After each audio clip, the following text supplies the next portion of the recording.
Le Seigneur soit avec vous. Et avec votre esprit. Évangile de Jésus-Christ selon saint Jean. Gloire à toi, Seigneur. Le lendemain, voyant Jésus venir vers lui, Jean le Baptiste déclara: Voici l'agneau de Dieu qui enlève le péché du monde. C'est de lui que j'ai dit: L'homme qui vient derrière moi est passé devant moi, car avant moi il était. Et moi je ne le connaissais pas. Mais si je suis venu baptiser dans l'eau, c'est pour qu'il soit manifesté à Israël. Alors Jean rendit ce témoignage: J'ai vu l'Esprit descendre du ciel comme une colombe, et il demeura sur lui. Et moi je ne le connaissais pas.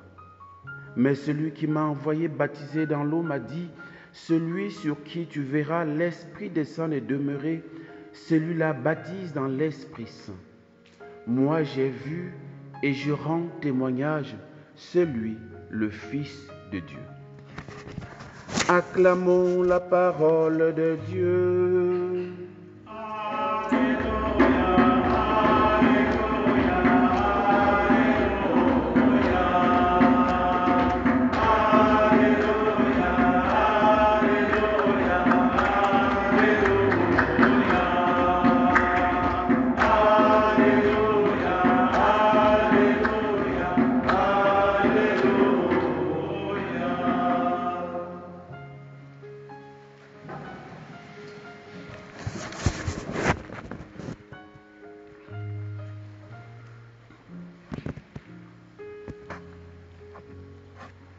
Jean le Baptiste ne cessera de nous étonner par ce qu'il fait, par ce qu'il dit, par ce qu'il est. Et on parlait de son identité. Et par rapport à son identité, on sait qu'il est le cousin de Jésus. Ils sont de la même famille. Ils ont certainement, à certains moments, grandi ensemble, joué ensemble. Ils sont pratiquement du même âge. Il est né de Jésus de 6 mois. Mais par 2 fois, comme vous l'avez entendu dans l'évangile, il dit: Moi, je ne le connaissais pas. Et moi, je ne le connaissais pas. Ça peut paraître curieux. Comment il ne connaissait pas son cousin? Mais la connaissance dont parle Jean-Baptiste ici, mais la non-connaissance dont il fait mention ici, concernant Jésus, qu'il nomme l'agneau de Dieu qui enlève le péché du monde, c'est de cette connaissance-là qu'il n'avait pas encore. Autrement dit, la connaissance liée à la foi. On a besoin de la foi. Il est nécessaire d'avoir la foi pour reconnaître Jésus, pas seulement un homme, pas seulement son cousin, mais pour voir en Jésus celui qui est là, Dieu. Celui qui a le pouvoir d'enlever les péchés. C'est pourquoi il dit: Je ne le connaissais pas. Et celui qu'il a envoyé baptiser lui a dit: Celui sur qui tu verras l'Esprit Saint descendre, c'est lui là, baptise dans l'Esprit Saint. C'est celui-là qui est l'agneau de Dieu qui enlève le péché du monde. Et il dit: Moi j'ai vu et je rends témoignage, c'est lui, le Fils de Dieu. Il n'est pas seulement mon cousin, il est plus que mon cousin, il est mon Dieu. Et celui-là, c'est Jésus que nous célébrons, le saint nom de Jésus que nous célébrons. Le nom de Jésus, d'abord on peut dire, en fait, il y aurait beaucoup de choses à dire, mais on peut pointer 2 ou 3 choses. La première, c'est que c'est un nom qui vient d'en haut. C'est un nom qui vient du ciel. La première personne qui révèle ce nom, c'est l'archange Gabriel. Et il révèle ce nom à Marie. Parce que c'est le Fils du Très-Haut, tu lui donneras le nom de Jésus. C'est, on peut dire, la première annonciation qui est faite à Marie. La deuxième annonciation, c'est un ange, on n'a pas précisé le nom de l'ange, mais bon, c'est à Joseph. Dieu donnant le nom de Jésus. Donc la première chose à comprendre, à retenir par rapport à Jésus, c'est que c'est un nom qui vient d'en haut. C'est Dieu lui-même qui donne ce nom à cet enfant qui va naître. Et je le disais ici, je ne sais pas, pendant la semaine des annonciations, je disais que toute naissance est précédée d'une annonciation. On n'est pas le fruit du hasard. Dieu nous a pensé, il nous a aimés, il nous a appelés du néant à l'existence, donc il a préparé chaque naissance. Chaque personne qui vient au monde, c'est un choix de Dieu, c'est une décision de Dieu. Donc ça veut dire que nous venons quelque part tous d'en haut. Parce que si le nom de Jésus vient d'en haut, ça veut dire qu'il vient d'en haut. Et comme chacun, nous ne venons pas de n'importe où, de nulle part, nous venons d'en haut. Nous sommes le fruit de la volonté du Père, la volonté de Dieu. Et donc, on devrait naturellement, je dis bien naturellement, lorsque l'enfant est conçu, demander au ciel le nom qu'on va donner à notre enfant.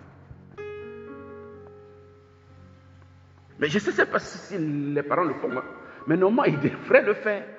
Parce que l'enfant est un don de Dieu. L'enfant vient d'en haut. Comme Jésus, on doit dire, Seigneur, quel nom tu veux que je donne à mon enfant?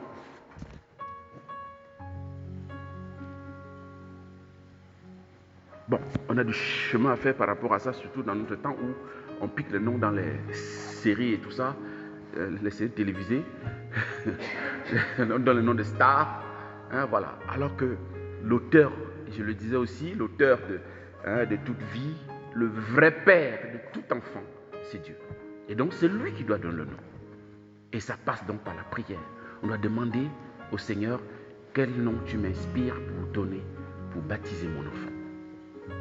L'autre chose qu'on peut dire par rapport à Jésus, dont Jésus est d'origine d'en haut, son nom vient d'en haut, son nom c'est Jésus, comme on le sait très bien, et en grec c'est Yeshua, donc il signifie le Seigneur sauve, ou Dieu sauve.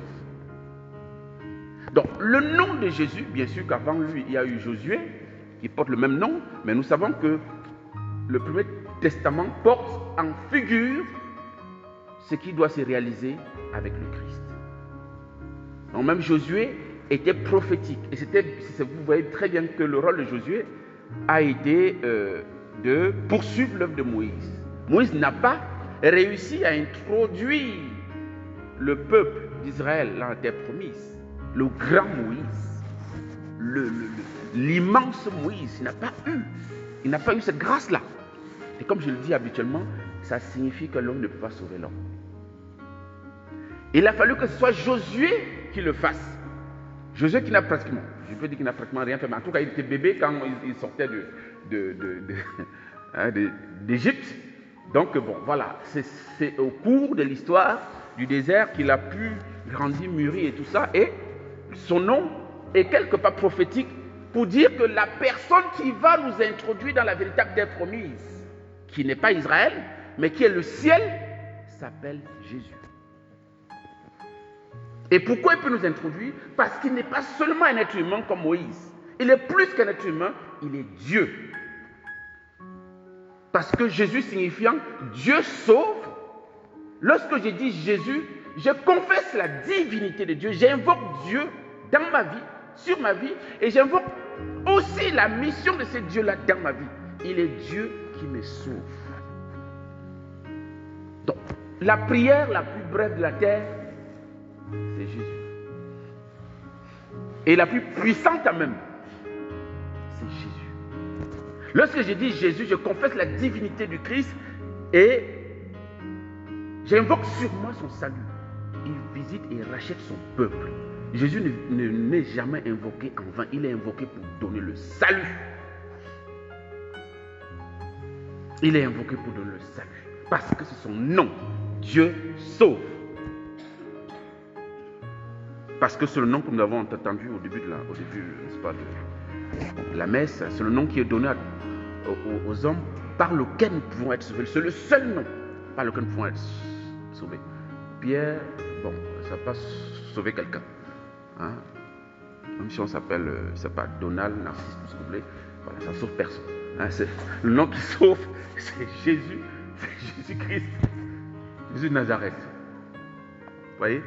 Donc, et vous avez peut-être aussi remarqué, c'est pas bon, c'est ceux qui ont fait la liturgie, on s'est certainement appris ça. L'Église l'a tellement bien compris que lorsqu'elle fait sa prière, elle achève toujours par Jésus le Christ, notre Seigneur. Quand la doxologie est brève, c'est par Jésus le Christ, notre Seigneur. Quand c'est la doxologie trinitaire, par Jésus Christ, notre Seigneur, qui vise et règne avec toi, voilà, chacun la prière, parce que la prière, en général, la prière de l'Église s'adresse au Père. Voilà. Mais sinon, vous êtes en fait dans une journée, voilà, pour que vous compreniez, parce que Jésus, l'Église prie 7 fois. On dit 7 fois, c'est une façon de parler. C'est-à-dire que ce qu'on appelle l'office des heures, il y en a 7 offices des heures.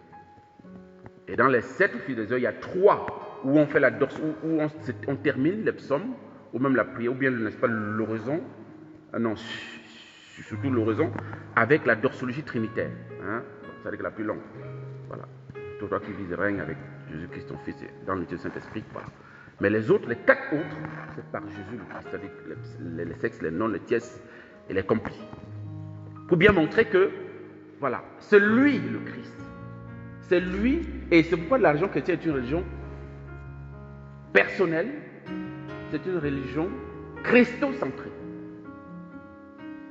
Nous, on n'est pas une religion de livres, comme les juifs et les musulmans. On est une religion personnelle et le fondateur de notre religion, c'est une personne qui s'appelle Jésus-Christ Nazareth. Donc, grandisse en nous ce désir d'avoir Jésus, n'est-ce pas, dans nos lèvres, tout le temps, matin, midi, soir. Jésus, Jésus. Comme je l'ai dit, en soi, c'est une prière complète parce qu'elle confesse la divinité et attire sur nous le salut. Parce que Jésus est celui, est le Dieu qui sauve, qui veut nous sauver. Amen.